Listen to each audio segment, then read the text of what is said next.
En este caso vamos a hablar sobre las investigaciones en contra de la Policía Nacional, en contra de los policías, en contra de los militares, por ausentarse del servicio, el delito de centinela, ausentarse por una fracción del lugar donde se está prestando el servicio o no presentarse dentro de los 5 días cuando se encuentran de franquicia.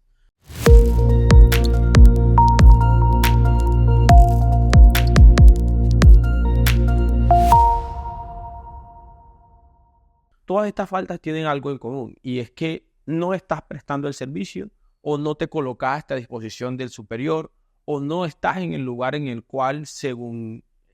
la orden de batalla o según la organización que se dispuso por parte del comandante, del intendente jefe, del quien esté a cargo, para que tú prestes el servicio en el lugar en el cual fue señalado. Esa es la falta.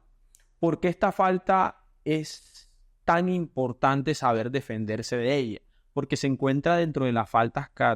catalogadas como faltas gravísimas y que por la naturaleza misma de ellas se está imputando a título de dolo. Es decir,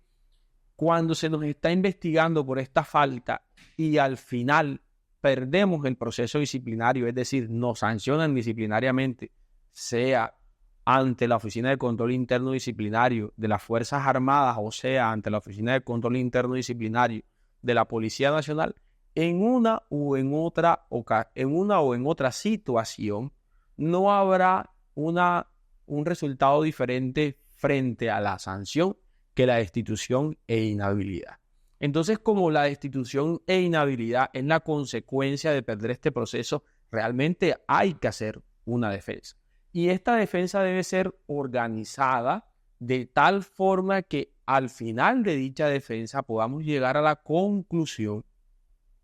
¿cierto?, de que cuando nos ausentamos o no nos presentamos en el lugar de trabajo o en el servicio, fue por una justificación que mediaba de cara a lo que se estaba haciendo en el momento en que era reclamada nuestra presencia en el lugar del hecho. E incluso he conocido casos de militares y policías que se han ausentado del lugar, ya sea porque el dispositivo PDA en el caso de los policías marca que se salieron de la jurisdicción por 3 o 5 minutos. Y la sanción que se impondrá en caso de encontrarlos responsables y de no poder justificar por qué se salieron del lugar no es otra que la destitución, no es una diferente. Por eso la importancia de saber qué tipo de pruebas pedir, cómo controvertir las pruebas que se están mediando en este momento, pero sobre todo, en caso de estar perdido, saber negociar con el despacho, porque la ley lo permite, negociar con el despacho, ir y decirle, venga, yo acepto la falta, o en su defecto, saber y preparar muy bien las pruebas que vamos a practicar en el juicio disciplinario. Es importante entonces saber cuáles son las pruebas que vamos a pedir en este proceso disciplinario cuando ya tenemos el auto que dice, mire, usted está siendo vinculado a este proceso porque usted en tal día, en tal fecha no se presentó tarde, se ausentó del servicio, salió a comprar una bolsa de agua, salió a comprar un Vive 100, salió a comprar lo que sea, pero no estaba en la jurisdicción o se presentó después de los 5 días dentro, cuando se encontraba de franco, entonces ya puede ser el delito de deserción, o si usted era centinela, se durmió. ¿Qué es lo que hay que argumentar? El delito, como se los digo, está estructurado de tal forma que se encuentra dentro de las faltas taxativas, lo que quiere decir que la falta está descrita. Esto es una falta gravísima, por lo tanto da lugar a destitución. Y como da lugar a destitución, la defensa debe ser férrea. Hay una de dos posibilidades, como les decía. La primera de ellas es que por lo general este tipo de informes vienen de un superior jerárquico, ¿cierto? O de dispositivos de georreferenciación como lo es el PDA. En este caso, cuando vienen de uno u otro, cuando es del superior jerárquico, va a ser muy importante que asistamos al contrainterrogatorio que se le podrá hacer en la ampliación de la queja a este superior jerárquico y ahí se le van a preguntar hora, fecha, lugar y sobre todo cuál fue la justificación que usted como policía en ese momento le dio a la persona. Es decir, ¿qué le dijo usted al superior jerárquico cuando le requirió por qué usted no se encontraba dentro de la jurisdicción o por qué no se encontraba prestando el servicio dentro del lugar en el cual se le fue indicado? Eso es lo primero. ¿cierto? Lo segundo, frente a los dispositivos electrónicos, es muy importante saber cuál es el nivel de precisión que tienen los mismos, es decir, pedir al despacho la certificación sobre el nivel de precisión, y las recomendaciones es esto hacerlo fuera del proceso, es decir, no dentro del proceso, sino ir a el organismo encargado al interior de la entidad y solicitarle, perdón, a través del derecho de petición, venga, dígame, cuál es el nivel de precisión que tienen estos dispositivos y las fallas que pueden tener estos dispositivos, para saber si esa respuesta es favorable o no. Entonces sí la aportamos en el proceso y ahí vamos como cerrando un poco el cerco. Ahora bien, estas causas justificables que yo les hablaba en su momento cuando empezábamos el video tienen que ver simplemente con la prestación del servicio o con una calamidad familiar que podamos probar. No podemos decir mi mamá, mi abuela, mi hijo estaba enfermo, sino que hay que traer la historia clínica, hay que justificar por qué no se informó, hay que justificar qué fue lo que se hizo posteriormente para informar, porque en algunos casos como apoderados hemos podido conseguir o gestionar que la falta se degrade, digamos, no es el término preciso, pero sí que se cambie la imputación que se hizo de la falta por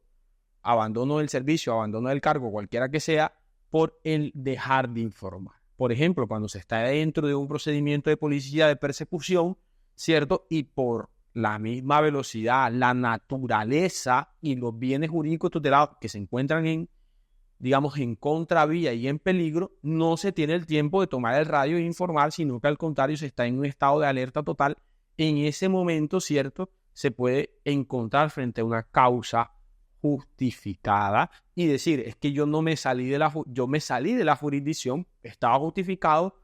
de pronto se puede decir que no informé en su momento, y ya es una falta mucho más manejable, que no da lugar, en muchos de los casos, que no da lugar a salir sancionado y destituido de la institución, como ya se los comenté al inicio del video. Entonces, eso va a ser el otro componente que hay que manejar muy bien y sobre todo hacerlo valer al interior del juicio. Hay una estrategia de defensa un poco más sensible, más arriesgada, pero que también algunos colegas han optado por ella, y es decir, sí, mi cliente se ausentó durante 2, 3, 4, 5 minutos del servicio, pero él estaba comprando una bebida en un lugar simplemente a 15, 20 metros, porque las tiendas estaban cerradas, él regresó en el momento y durante ese turno no pasó nada, toca probar que no pasó nada. En algunos despachos disciplinarios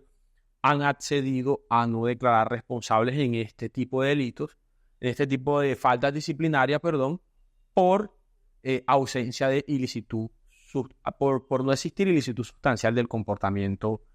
que se está reprochando. Sin embargo, es una apuesta bastante arriesgada y son casos muy particulares donde la pérdida de tiempo es muy menor, es muy pequeña, y en este tipo de casos hay que ser muy precisos para saber y para argumentar, digamos, la ilicitud sustancial del comportamiento, ¿cierto? Que realmente no existió una ilicitud sustancial del mismo. Pues hay que ser muy precisos al momento de hacer esta argumentación y toca probar que realmente en el turno no hubo mayor situación que pusiera en peligro naturalmente el bien jurídico tutelado. Sin embargo, desde mi concepción, esto es de mera conducta. Es decir, para mí es de mera conducta la forma en la cual por parte de los despachos se adopta este tipo de decisiones, y es una estrategia demasiado arriesgada de cara a todo lo que está en juego. La última de ellas es acercarse al despacho, la ley lo autoriza para ello, y decirle, poder llegar a un acuerdo de aceptación y mirar si de pronto se podría cambiar la falta disciplinaria, no por esa gravísima, sino por una de menor envergadura, como sería el dejar de informar al superior, pero tienen que concurrir algunos requisitos esenciales de cara a resolver el proceso, digamos, en cuestión. Esas son las recomendaciones que le damos cuando se tomen este tipo de defensas disciplinarias. En uno o en otro caso, la recomendación siempre será asesorarse con un abogado disciplinarista que conozca de cómo son las dinámicas de este tipo de procesos. De igual, le dejamos aquí en los comentarios para que nos hagan las preguntas sobre sus procesos, qué tipo de procesos tienen, cómo los han llevado. Si ustedes son policías también, si quieren o tienen alguna consulta en particular, nos las pueden compartir y pues estaremos prestos a contestarles, no solamente los comentarios, sino también sus llamadas. Gracias.